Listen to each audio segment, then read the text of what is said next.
Well, the November general election is less than a month away, but absentee voting is already happening. Our Kamari Hamer joins us live with more about the process to cast your ballots. Kamari? Well, Marcus, courthouses just like the one right behind me are busy.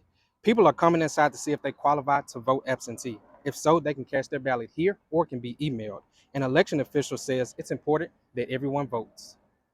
Some people often think of absentee voting as early voting, but there is a big difference between the two. Absentee voting is different than early voting that you hear about all the time. The major distinction between absentee voting and early voting is that you must have a legal reason to vote absentee.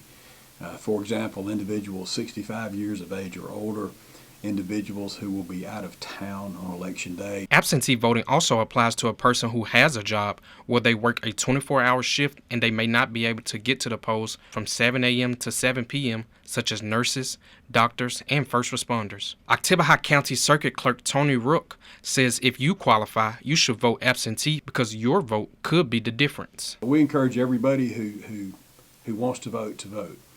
We have, in this county alone, we've had multiple instances where races have been decided by less than 10 votes on the local level. So absolutely every vote counts. Absentee voter Wilburn Logan says he has not always had the right or the opportunity to vote. He says whenever it's election time, he makes sure to cast his ballot. One vote could make a difference this year. I remember when black people wasn't voting, couldn't vote. I remember when right here in my hometown here, we had the black and white separation here. Water fountains, theaters. But yes, very important because this is something that a lot of people died for. It's believed about 2/3 of the voting eligible population participated in the presidential election in 2020. Rook hopes that momentum will continue in this year's presidential election. There are multiple reasons to get out and vote. Number one, you hold individuals accountable. Individuals like myself, you get to evaluate our performance every 4 years. And if you think we're doing a good job, you put us back in office. If you think we're not doing a good job, you have the opportunity to replace us. You can affect change in your community, so it's critical to get out and vote and have your voice heard.